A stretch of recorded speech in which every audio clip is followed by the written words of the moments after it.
Good morning. আজ 30শে March. আজ আমরা গুলমার্গ থেকে পেহেলগামের দিকে রওনা দিচ্ছি। এখন বাজে সকাল 9টা। আমাদের গাড়ি এসে গেছে। এখানে এখনও বৃষ্টি পড়ছে। এখানে ওয়েদারটা খুব একটা আমরা ভালো পাচ্ছি না আনফর্চুনেটলি। তো এই সুন্দর কটেজটা এবার ছেড়ে দিতে হচ্ছে, বাজে লাগছে, কিন্তু পেহেলগামেও একটা এরকমই আমরা কটেজ নিয়েছি, সেটা তো ক্রমশ প্রকাশ্য। এখান থেকে পেহেলগাম যেতে আমাদের লাগবে প্রায় 3 ঘন্টা, তো এমনি সময় লাগবে। রাস্তায় আমরা একটু উইলো ব্যাটের ফ্যাক্টরি, তারপর টুকটাক আরও কিছু জিনিস আমাদের ড্রাইভারই রেকমেন্ড করছে, সেগুলো দেখতে দেখতে যাব। হোপফুলি 4-5 ঘন্টা লাগবে আশা করা যাচ্ছে। তো এগোনো যাক, গুলমার্গকে বিদায় জানাই এবার। চলো। বৃষ্টি থেমে গেলে কিন্তু আবার এই রাস্তাটা দিয়ে নামতে বেশ ভালো লাগছে। ওইখানে আমাদের গাড়ি, এইটা নামছি এখন। মা সাবধানে। মা আবার আজকে বরফের ওপর আছাড় খেয়েছে একটু।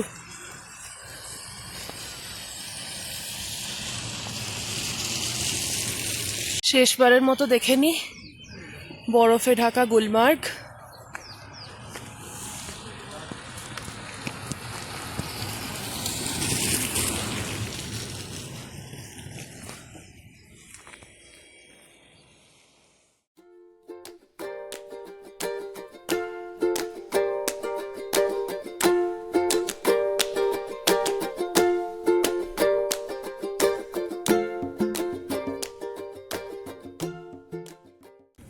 কাশ্মীরে বেড়াতে এলে মানুষ সাধারণত শ্রীনগর থেকে গুলমার্গ একদিনের জন্য সাইট সিইংয়ে আসে, তারপর শ্রীনগরে ফিরে যায় এবং তারপর শ্রীনগর থেকেই পেহেলগাম যায়।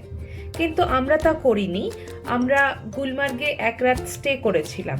সেজন্য পরদিন আমরা গুলমার্গ থেকে পেহেলগাম যাচ্ছিলাম। গুলমার্গ থেকে পেহেলগাম যেতে গেলে আগে আপনাকে গুলমার্গ থেকে শ্রীনগর আসতে হবে এবং শ্রীনগর থেকে পেহেলগাম যেতে হবে। স্বাভাবিকভাবেই আমাদের রাস্তাটা একটু কিছুটা ডিটোর হয়েছিল, কিন্তু তা সত্ত্বেও রাস্তার এত সুন্দর শোভা আমরা একটু বোর হইনি।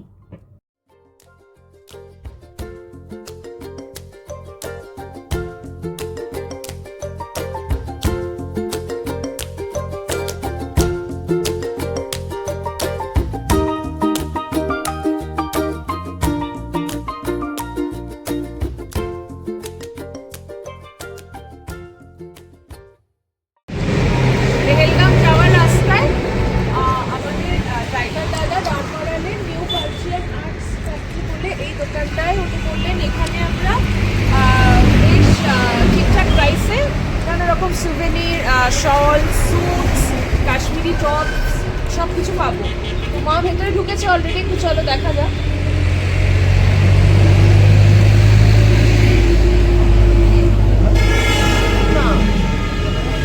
তো এখানে মোটামুটি এই সাইডটাতে সমস্ত ওমেন ক্লোদিং আছে। মা অলরেডি প্রচুর কুর্তি দেখা শুরু করে দিয়েছে।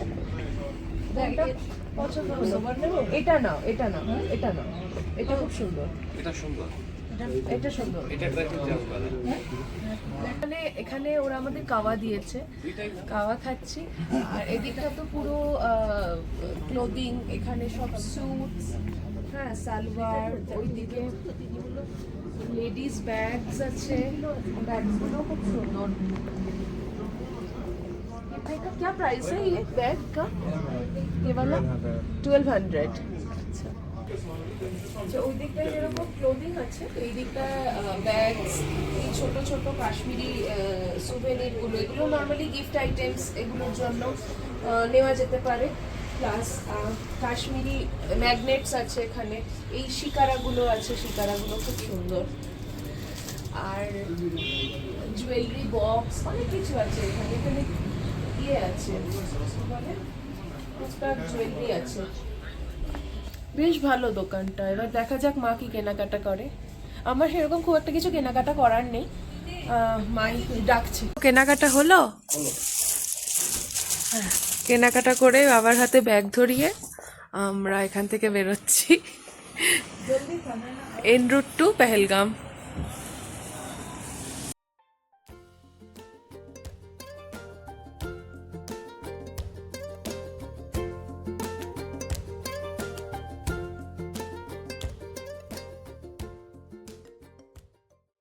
পেহেলগামের দিকে যতই এগোচ্ছি প্রকৃতি যেন ততই জানান দিচ্ছে যে আমরা সত্যিই ভূস্বর্গে এসেছি।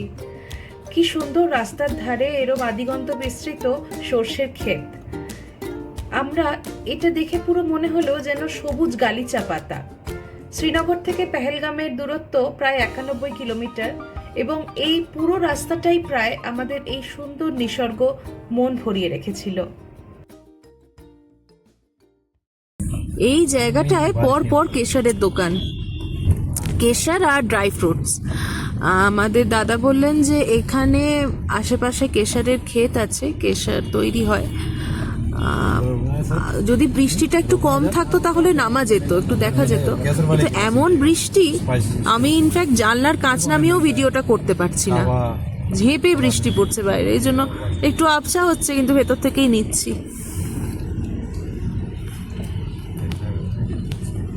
এই যে জমিনদারি কেশর মহল, কেশরওয়ালা, প্যারাডাইস কেশর, সেই আমাদের শক্তিগড়ে যেমন ল্যাংচা কুঠি, ল্যাংচা মহল, সবকিছু ল্যাংচার নিয়ে এই রাস্তাটা এখানে পুরো কেশরের সবকিছু। এই লম্বা রাস্তা পাড়ি দিতে দিতে কত কথাই না মনে পড়ছিল। কত বছরের স্বপ্ন কাশ্মীরে আসার, তাও আবার মা বাবাকে নিয়ে। কিন্তু ছুটির সমস্যা, আসা আর হয় না। গত বছর প্ল্যান করেছিলাম ঠিকই, কিন্তু বৈশারদের মর্মান্তিক ঘটনায় সেই প্ল্যান ভেস্তে গেছিল। অবশেষে পুরো পরিবার নিয়ে এবার কাশ্মীরে পদার্পণ। সত্যি ঈশ্বরের কাছে আমি ভীষণ কৃতজ্ঞ। পেহেলগামের রাস্তায় একটু নামলাম আবার। উইলো কাঠের ব্যাট, তার ফ্যাক্টরি এই পেছনে, ওর মধ্যে যাব, আপনাদের সাথে শেয়ার করব ব্যাট কিভাবে তৈরি হচ্ছে এন্ড এভরিথিং।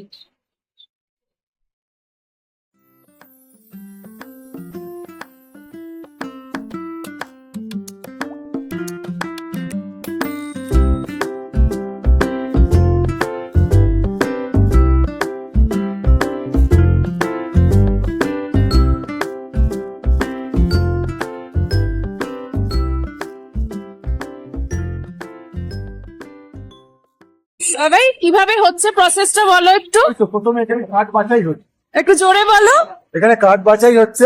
হ্যাঁ, কাঠগুলোকে মোটামুটি একটা শেপে আনা হয়েছে, একটা এরকম শেপে আনা হয়েছে, শেপে এনে বাছাই হচ্ছে। হ্যাঁ। কোনটা বাদ যাবে কোনটা নেওয়া হবে, কোনটা বাদ যাবে কোনটা নেওয়া হবে, এগুলো শেপ করা হচ্ছে।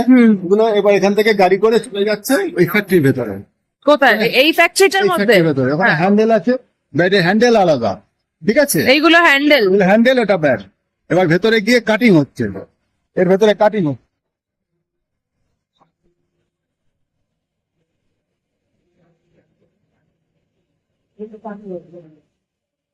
এই যে ব্যাটে কাটিং হয়েছে, এই যে ব্যাটে কাটিং হয়েছে, কাটিং এগুলোর করে হ্যান্ডেল লাগানো হবে। হ্যান্ডেল লাগানোর পরে ব্যাটটা এবার ফিনিশিং এ যাবে। ফিনিশিং এর জায়গাটা দেখি। ফিনিশিং এখানে ওরা হেঁদা দিয়ে চেঁচে চেঁচে ফিনিশিং করবে। ওখানে রাফ কাজ হয়েছে, এবার এখানে ফিনিশিং ফিনিশিং এর কাজটা এখানে আস্তে আস্তে ছোট ছোট জায়গা দিয়ে ফিনিশিং হচ্ছে। কোথায় উঁচু আছে, কোথায় নিচু আছে, প্লেন কোথায় আছে, উঁচু নিচু কোথায় আছে, ফিনিশিং ফিনিশিং হয়ে এবার এখান থেকে যাবে। এখানে ইয়ে আছে, এখানে হিট হচ্ছে। ও হিট হচ্ছে এখানে।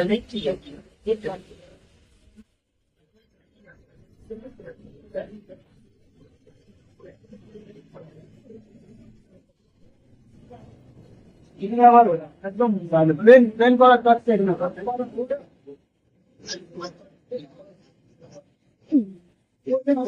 ওখানে হিটিং হয়েছে, হিট হিট প্রসেসিং হচ্ছে, তাহলে না হলে ব্যাট বেঁকে যাবে।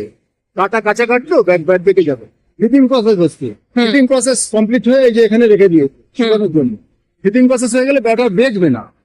তারপর এখানে ফাইন ফাইন করতে হবে, ভেতরে ঢুকেছে মানে ফাইন করা হবে। ফার্স্ট ফিনিশিং ওখানে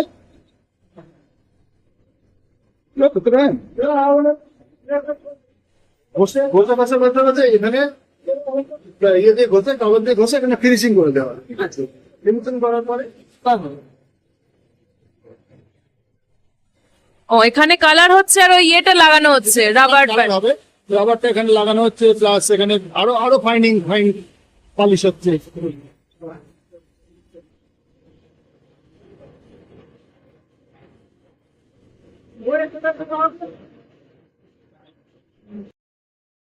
ফ্যাক্টরি দেখার পর ওর সাথেই লাগোয়া একটা ব্যাটের দোকান, সেখানে ঢুকলাম। কত রকমের ব্যাট, হ্যাঁ ছোট বড় সব সাইজের। स्टार्टिंग प्राइस क्या है बैट का? ये 200 स्टार्टिंग प्राइस है। 200 है हल्का। ये 300 बच्चों का। ये टेनिस में यूज होता है, टेनिस बॉल जो होती है ना उसमें यूज होता है।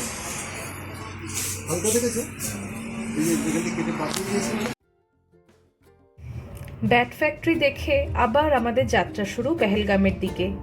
এবার আমাদের সঙ্গ নিয়েছে লিডার নদী।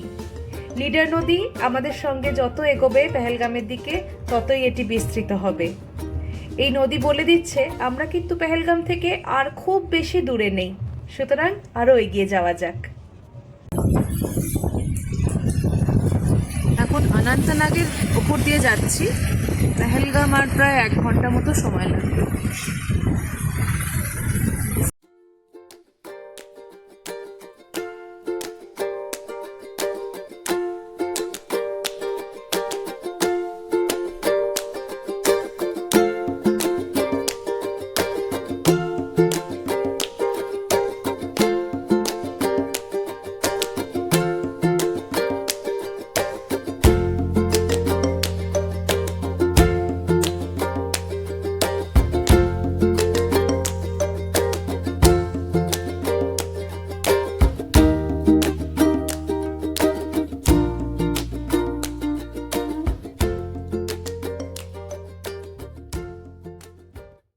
এক জায়গায় আমরা লাঞ্চ করলাম, গভীর নিম্নচাপ কাশ্মীরে। আমি ভিডিও কি করব কি রেকর্ড করব কিছু জানি না, মানে বিদ্যুৎ চমকাচ্ছে, বাজ পড়ছে, পুরো মানে গভীর বর্ষাকাল, একদম মুষলধারে বৃষ্টি।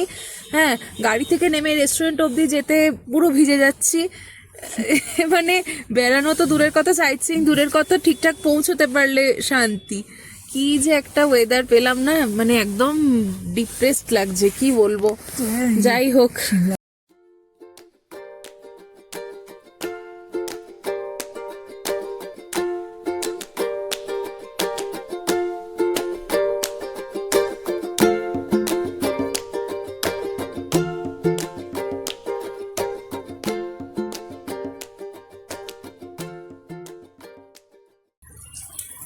প্রায় 4 ঘন্টা জার্নির পরে অবশেষে আমরা পেহেলগাম পৌঁছেছি। মুষলধারে বৃষ্টি পড়ছে, ওয়েদার ভীষণ খারাপ, যেমনটা বললাম নিম্নচাপ সম্ভবত। আমরা পেহেলগামেও উঠেছি জেকেটিডিসির কটেজে, কিন্তু এত বৃষ্টি পড়ছে যে সামনে গিয়ে, ওখানে ওইটা এন্ট্রেন্স গেট, ওখানে গিয়ে ভিডিওটা করা সম্ভব হচ্ছে না। আপনাদের এখান থেকেই দেখাচ্ছি। এখানটা এরকম লনের মতো, প্রচণ্ড কাদা প্যাচপ্যাচে হয়ে আছে, কিন্তু জায়গাটা খুব সুন্দর। বৃষ্টিটা যদি না হতো খুবই সুন্দর। সামনে একটুখানি নেমে গেলে ওখানকার মার্কেট এরিয়া। যাই হোক, এই এন্ট্রান্সটা দিয়ে ঢুকে সিঁড়ি দিয়ে উঠে এইটা হচ্ছে বারান্দাটা, বড় একটা বারান্দা। ওখানে সোফা আর 2টো চেয়ার দেওয়া আছে, আর এইটা একটা রুম আর এটা আর একটা রুম। তো 2টো রুমই দেখাই। এইটা আমাদের রুমটা, এটাতে দেখাচ্ছি। ও আচ্ছা, এটা ভেতর দিয়ে। এই রুমটা দেখাই, এটা একটা রুম। রুমে একটা এরকম ডাবল বেড আছে, 2টো বসার জায়গা, এটা একটা কাবার্ড, ওদিকে অ্যাটাচ বাথরুম। রুম থেকে বেরিয়ে ভেতর দিকে এটা একটা এদের ড্রয়িং কাম ডাইনিং এরিয়া। এখানে একটা ডাইনিং টেবিল আছে, এখানে একটা সোফা আছে, আর এখানে পর্দাগুলো খুব সুন্দর। পর্দাগুলো প্রত্যেকটাই দেখুন কাশ্মীরি হ্যান্ডওয়ার্কের ওপর পর্দাগুলো। এখানে একটা টিভি আছে, টিভিটা তো কোনো কাজে লাগবে না। এই যে দরজাটা, এটা দিয়ে ঢুকে দেখাচ্ছি, দাঁড়ান। এই যে এইটা পিছন দিক, এই সিঁড়িটা দিয়ে উঠে ওইখানে আমাদের কেয়ারটেকারের থাকার জায়গা। প্রত্যেকটা হাটের পেছনে একটা করে কেয়ারটেকার আছে। এই হাটগুলোতে মানে হাটগুলো খুব সুন্দর, অ্যাকচুয়ালি ভেতরটা খুব সুন্দর, যেমন দেখতে পাচ্ছেন একদম উডেন। এই রুমটা আমাদের, এই যে কোজি মতো একটা রুম।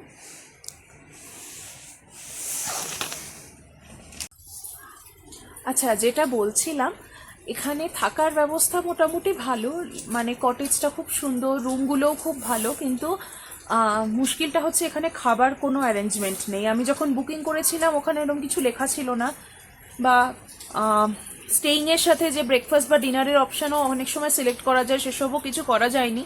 আমরা তো গভর্নমেন্ট প্রপার্টি ভেবে বুক করে নিয়েছি, যে ভেবেছি যে খুব ভালো হবে।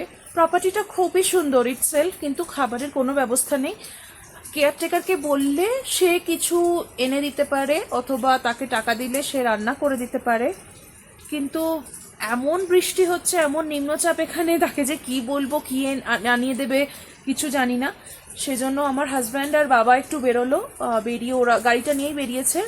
ওরা ডিনারের কি ব্যবস্থা সেটা নিয়ে আসবে, রাতের কিছু ডিনার। আর ঘরে ঘরে এখানে রুম হিটার দেওয়া আছে, কমফোর্টারও দেওয়া আছে, সুন্দর সব ব্যবস্থা ঠিকঠাক, কিন্তু কারেন্ট নেই। এবার কারেন্ট কখন আসবে জানি না, কারেন্ট না এলে তো রুম হিটারও চালাতে পারবো না। দেখা যাক এবার কি করি। আজকে তো পুরো দিনটা আমাদের গুলমার্গ থেকে এখানে আসতেই কেটে গেল। আগামীকাল আমাদের কথা আছে সাইট সিইংয়ে যাওয়ার, লাইক আরু ভ্যালি, বেতাব ভ্যালি, চন্দনবাড়ি। কিন্তু এরকম যদি ওয়েদার থাকে কোথাও তো যাওয়া যাবে না, একেবারেই যাওয়া যাবে না। এবং বেশ কিছু জায়গায় এখানে পনির পিঠে চেপেও যেতে হয়, সেসব তো দূরস্ত। তো দেখা যাক, যা ওয়েদার হবে সেটাই। আপাতত আপনাদের সামনেটা দেখাই কি অবস্থা হয়ে আছে আকাশের। এই যে দেখুন, এরকম বৃষ্টি পড়ছে, আর এইরকম হচ্ছে আকাশের অবস্থা, ঘন মেঘ করে আছে। এই ঘনঘোর বৃষ্টি এবং মেঘে ঢেকে থাকা আকাশ নিয়েই পেহেলগাম ওয়েলকাম জানালো আমাদের। আজকে ব্লগটা এতটা অবধি। আপনাদের সাথে দেখা হচ্ছে আগামী ব্লগে। ততক্ষণের জন্য সবাই ভালো থাকবেন, সুস্থ থাকবেন। নমস্কার।